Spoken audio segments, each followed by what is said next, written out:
That's great. My favorite is always, if you don't like the story your life has become, start telling yourself a better one.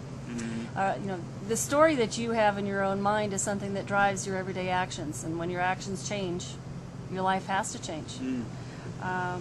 Among the 50 entrepreneurs that you interviewed, what characteristics do they have in common? What do they share? Well, there's certainly this confidence that entrepreneurs have, but it's also they're not paralyzed by risk. I think that a lot of the culture, a lot of our world, a lot of us are paralyzed by risk because we're conditioned from a young age that risk is fear, uncertainty, doubt. It's a four-letter word. It's something, you know, minimize risk, minimize risk. We're trained that continually. Entrepreneurs really thrive on risk. For them, they see it, the best description I've heard is it's like dashing into the future with hope. That's what risk means to entrepreneurs. And the trick, Bob Parsons from GoDaddy articulated this better than anyone else. He said that the key to overcoming risk is that you have to first accept the worst possible outcome that could occur. Now, your mind will come up with like a much likely worse situation than what could really occur. But you do need to be okay with, okay, this could happen.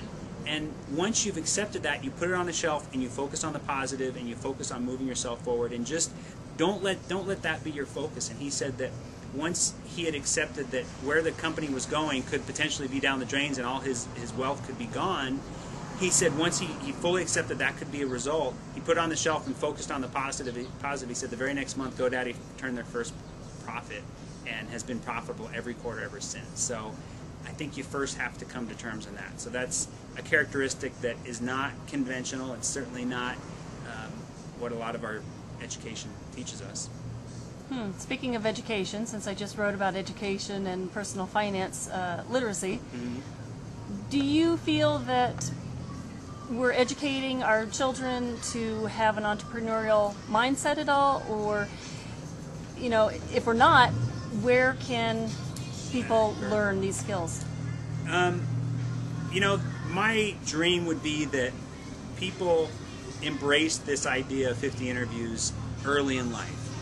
That find out where you want, what you're passionate about. Most important thing is that when you find out what your true passion is, you know, you're going to pursue and have fuel behind all of that. So I think the most important thing you can bring to younger people and children is helping them foster this passion, whatever it is. And the earlier in life that you find the passion, the better. You know, college and school isn't necessarily the right path for every vocation and every direction that people want to go. I think that college and education and you know, we're kind of taught that that's the path, that the right path for everyone to take, but that really, you know, there's a lot that I've had to unlearn from college, that entrepreneurs think differently. You know, you have to sometimes know when to break the rules, and you know, you can't be taught to really necessarily depend on anyone but yourself. I just think that there's a lesson that can come from, you know, real world that can be far more valuable to younger people. A common thread of the entrepreneurs was a lot of them put themselves through school. So they faced adversity earlier in life. I think that those of us that are privileged and don't have to face adversities till later in life have a much harder time dealing with those adversities. And a lot of people are facing those right now.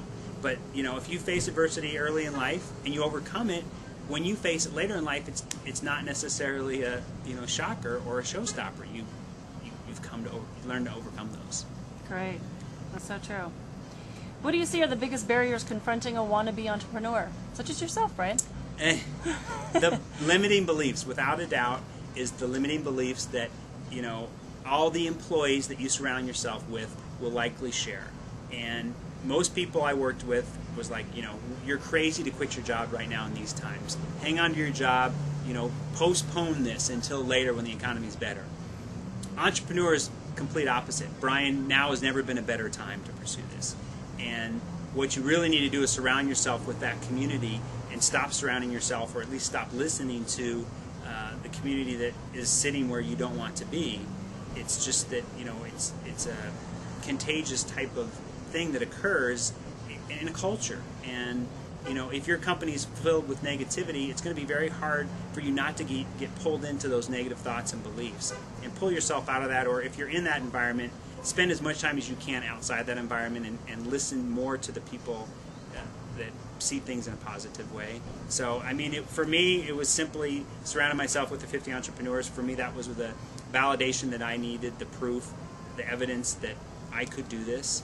And I know enough now that, and I have enough great connections to people that are willing to help me. I have that support system that didn't exist before. So maybe that's it, is surround yourself with a support system to do whatever it is that you want to do, and you'll find yourself, waking up one day like I did, finally living your dreams. Excellent advice, Brian. Thank Thanks. you for your time. Appreciate it, Jen. Brian Schwartz, author of 50 Interviews, Entrepreneurs.